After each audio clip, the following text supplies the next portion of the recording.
అందరికీ నమస్కారం. ఈరోజు మన కథ మేఘనోదయం. రచయిత మానస గారు. ఇక స్టోరీలోకి వెళితే, ఆ రోజు కూడా మేఘన రోజులాగే తన అన్న, వదిన లోపలికి వెళ్ళగానే తల్లితో పాటు మొదటి హాల్లోనే నిద్రకు ఉపక్రమించింది. అది పూర్తి పల్లెటూరు కాదు, అలా అని టౌన్ కూడా కాదు. ఆ ఊరిలో ఒక చిన్న 3 గదుల ఇల్లు, ఒక పడక గది, హాల్, వంటిల్లు.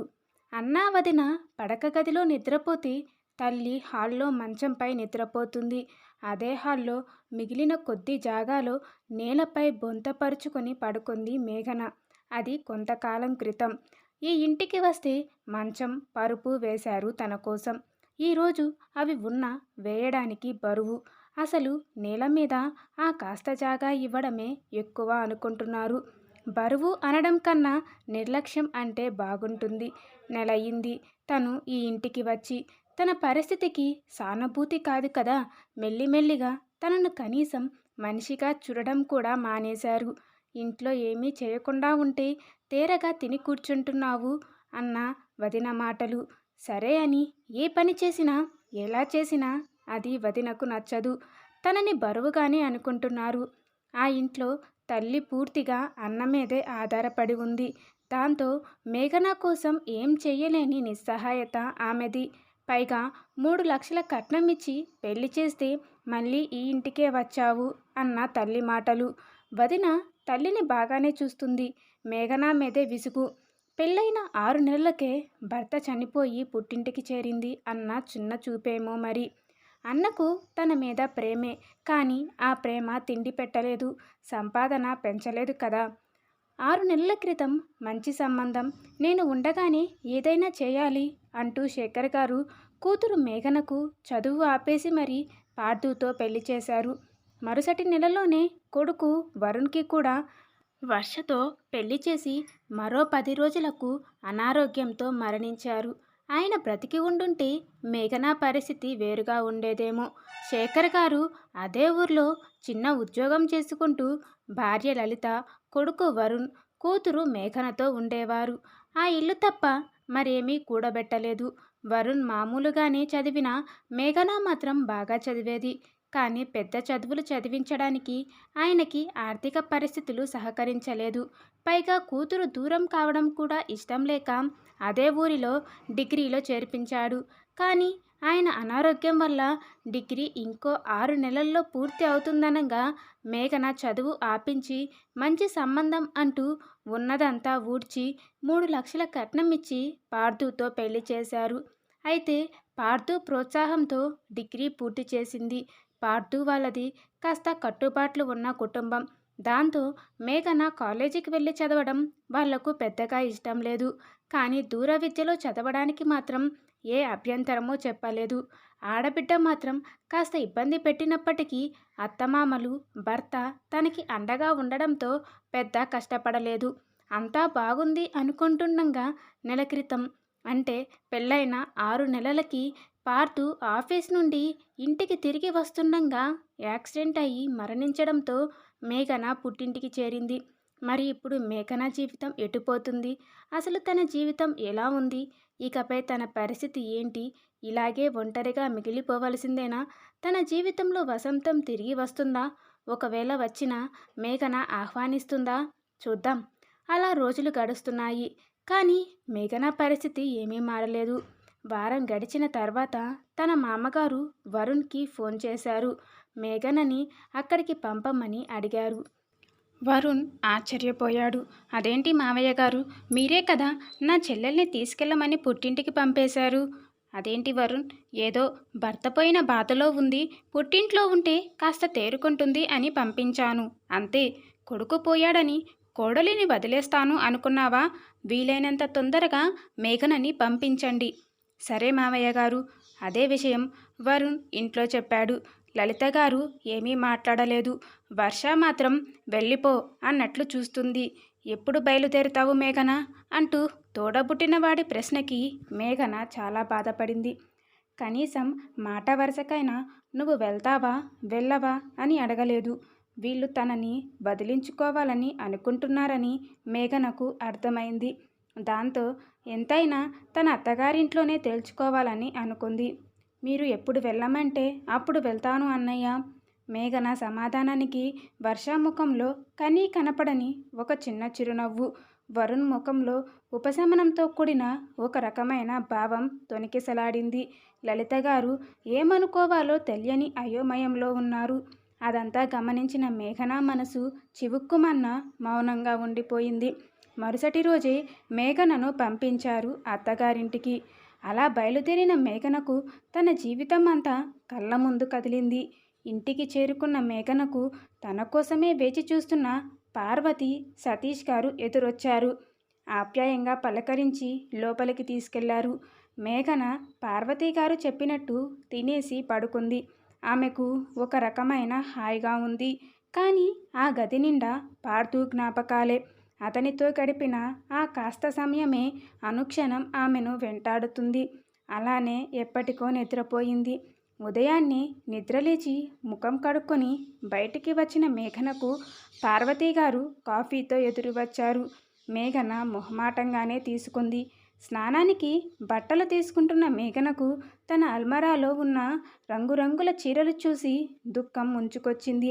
కానీ బాధనంతా పంటి కింద అణుచుకొని స్నానం చేసి గదిలో నుండి బయటికి వచ్చింది. మేఘనని చూసిన సతీష్ గారికి మనసు చివుక్కుమంది. బ్రతికుండంగా పార్వతి గారు మేఘనని కోడలిగా మాత్రమే చూసేవారు. కోడలిని రాచి రంపాన పెట్టకపోయినా, సూటిపోటి మాటలు అనకపోయినా అత్తగా నా మాటే చెల్లాలి అన్న చిన్న అహం ఆమెది. కానీ మేఘనకు చిన్న జ్వరం వచ్చినా కన్న కూతురికి చేసినట్టు సేవలు చేసేది. మేఘనకి కూడా అత్తగారి మనసు అర్థమైంది.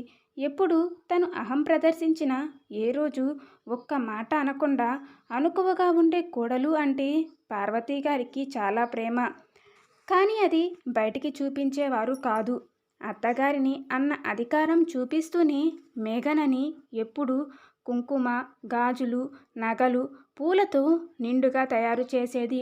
అటువంటి మేఘన ఈరోజు ఒక సాదా చీరలో చెవుల్లో చిన్న దిద్దులు తప్ప ఒంటిపై వేరే ఆభరణాలు, అలంకారాలు లేకుండా కనిపిస్తుంటే ఆవిడ కూడా తరుక్కుపోయింది.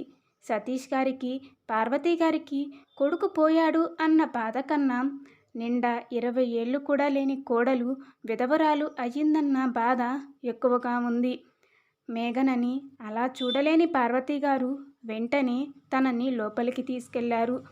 ఆవిడకు దుఃఖంతో గొంతు పూడుకుపోయి ఏమీ మాట్లాడలేకపోయారు. అలానే అలమరాల నుంచి ఒక మంచి చీర చేసి దాన్ని కట్టుకోమన్నారు. మేఘన అత్తగారి మాటలకు ఎదురు చెప్పలేక మౌనంగా చీర మార్చుకుంది. ఆలోపు పార్వతి గారు తమ ఇంట్లోనే ఉన్న మేఘన నగలు బయటికి తీశారు. మేఘన పెట్టుకున్న దిద్దులు తీసేసి కాస్త కనపడే కమ్మలు పెట్టారు. మెడలో ఒక సన్నని చైన్ వేసి నుదుటిన చిన్న నల్లని బొట్టు పెట్టి చివరిగా 2 చేతులకు బంగారు గాజులు వేశారు. ఆ గాజులు చూసిన అత్తాకోడళ్ళు ఇద్దరికీ కళ్ళల్లో నీళ్లు కారిపోతున్నాయి. పార్థుకి యాక్సిడెంట్ అయిన రోజు తన చేత్తో మేఘనా చేతులకు తొడగాలని అతను ఎంతో ఆశగా కొన్న గాజులు అవి. తనకు బొట్టు పెడుతున్న అత్తగారిని చూస్తున్న తాను ఇన్ని రోజులు పుట్టింట్లో ఇలాగే తిరుగుతున్నా ఏమాత్రం పట్టించుకొని తల్లి, అన్న, వదిన గుర్తు వచ్చి మనసు బాధతో మూలిగింది. ముందుగా పార్వతి గారే తేరుకుని మేఘనను బయటికి తీసుకెళ్లారు. సతీష్ గారు బయటికి వచ్చిన కోడలి వంక తృప్తిగా చూసి ఏదో మాట్లాడబోయారు. కానీ ఇంతలో కోపంగా వస్తున్న తన కూతురు అంజలి ఆమెని ఆపాలని ప్రయత్నిస్తూ వెనుకే వస్తున్న అల్లుడు అజయ్ని చూసి ఆగిపోయారు. ఏంటమ్మా ఇది? మళ్ళీ ఇది ఈ ఇంటికి ఎందుకు వచ్చింది? ఆ పార్థునే పోయాక ఇది మనకి ఎందుకు నాన్న?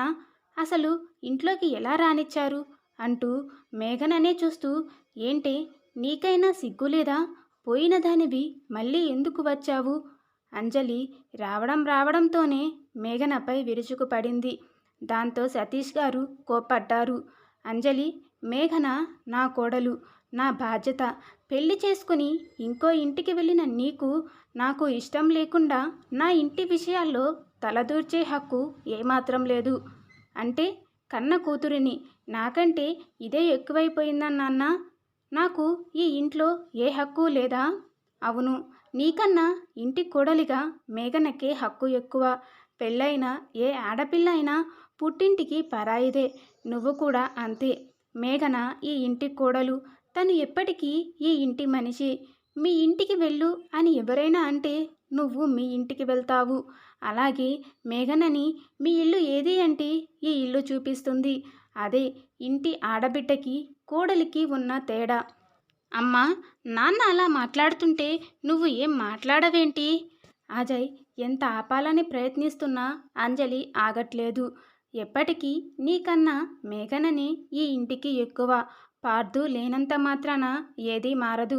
మీ నాన్న మాటే నా మాట కూడా అన్న తల్లిదండ్రుల మాటలకు అంజలికి ఉక్రోషం పొడుచుకు వచ్చింది. ఆడపడుచు మాటలకు ఏమనాలో తెలియక తన పరిస్థితికి బాధపడుతూ ఒక పక్కగా నుంచున్న మేఘనపై ఆ ఉక్రోషాన్ని చూపింది అంజలి. ఏ మందు పెట్టావే వీళ్ళకి? నాకన్నా నువ్వే ఎక్కువైపోయావు. అయినా మొగుడు చచ్చిన అలంకారాలు చేసుకున్నావు. ఎవరి కోసం? ఎవరిని పక్కలోకి లాగాలని? ఆ మాట పూర్తయ్యేలోపే అంజలి చెంప పగిలిపోయింది. ఊహించని ఆ దెబ్బకు అంజలి తూలిపడింది. ఆడపడుచు మాటలు భరించలేక కళ్ళు మూసుకున్న మేఘన ఆ శబ్దానికి ఉలిక్కిపడింది. ఇప్పటి వరకు నిదానంగా మాటలతోనే అంజలిని ఆపాలని ప్రయత్నిస్తున్న అజయ్ ఆమె చివరి మాటలను భరించలేక చేయి చేసుకున్నాడు. తనపై భర్త చూపించే కోపాన్ని మొదటిసారి చూస్తున్న అంజలి మారు మాట్లాడలేదు. పార్వతి, సతీష్ గార్లకి కూతురి మాటలకు ఎంత ఆవేశం కలుగుతున్నా పెళ్ళైన కూతురిపై చేయి చేసుకోకూడదు అని ఆగుతున్నారు. దాంతో అల్లుడు తమ కూతురిని కొట్టినందుకు బాధపడలేదు. కానీ ఇలాగైనా అంజలి నోరు మూతపడినందుకు ఆనందించారు. ఏంటే అప్పటి నుంచి చూస్తున్నా, నువ్వు ఎన్ని మాట్లాడుతున్నా నోరు మూసుకొని ఉన్నానని, చేతకాని వాడినని అనుకున్నావా? అందరి ముందు ఏమైనా అంటే నీ గౌరవం పోతుందని ఆలోచించాను అంతే. అసలు నువ్వు ఇక్కడికి వస్తున్నావని కానీ, ఇలా మాట్లాడతాను అని కానీ తెలిసి ఉంటే కాళ్ళు విరగ్గొట్టి ఇంట్లో కూర్చోబెట్టేవాడిని. ఏం మాటలే అవి? అసలు నోరేనా అది? తమ్ముడు చనిపోయాడు అన్న బాధ ఏమైనా ఉందా నీకు? చిన్న వయసులో భర్త పోయి బాధలో ఉన్న ఆ అమ్మాయికి ధైర్యం చెప్పాలి. కానీ ఇలా మాట్లాడతారా ఎవరైనా? మొదటిసారి నీ ముఖం చూడాలంటేనే అసహ్యంగా ఉంది. చూడు, నోరు ఎత్తకుండా నాతో వస్తానంటే ఇప్పుడే ఇంటికి రా. లేదంటే ఇక జీవితాంతం ఇక్కడే ఉండిపో. ఆపై నీ ఇష్టం. పెళ్ళైనప్పటి నుండి కనీసం కోపంగా కూడా మాట్లాడని తన భర్త ఈరోజు మేఘన వల్ల తనని కొట్టాడని అంజలి ఇంకా కోపం పెంచుకుంది. కానీ భర్త మాటలకు, నిర్ణయానికి భయపడి బయటికి నడిచింది. క్షమించండి మావయ్య, క్షమించండి అత్తయ్య. అమ్మ మేఘన, ఆ మాటలేవి మనసులో పెట్టుకోవద్దు. తన తరపున నేను క్షమాపణ అడుగుతున్నాను. ఎప్పుడు ఏ అవసరం వచ్చినా ఈ అన్నయ్య ఉన్నాడని గుర్తుపెట్టుకో తల్లి. ఉంటాను అని మేఘన ఏదో మాట్లాడేలోపే అజయ్ గుమ్మం దాటేశాడు. మేఘన మనసులో అంజలి మాటలు తీరని గాయాన్ని చేశాయి. అది గమనించిన పార్వతీ గారు మేఘనని అనునయించి ధైర్యం చెప్పారు. అంజలి మాటలతో ఆ చెయ్యి గాజులు కూడా తీసేయాలి అనుకున్న మేఘనని పార్వతీ గారు, సతీష్ గారు ఇద్దరూ వాదించారు. దాంతో తన ఆలోచన విరమించుకుంది. మేఘన 2 రోజులకు ఆ సంఘటన నుండి మెల్లిగా కోలుకుంది. మరుసటి రోజు సతీష్ గారు, పార్వతీ గారు మేఘనతో మాట్లాడాలి అంటూ పిలిచి తమ దగ్గర కూర్చోబెట్టుకున్నారు. సతీష్ గారి చేతిలో ఒక లెటర్ ఉంది. మరి ఆ లెటర్లో ఏముంది? మేఘన జీవితం ముందు ముందు ఏం కానుందో నెక్స్ట్ పార్ట్లో తెలుసుకుందాం. దానికంటే ముందుగా మీరు నా ఛానల్ను ఫస్ట్ టైం చూస్తున్నట్లయితే please subscribe, like, share and comment. Thank you for watching.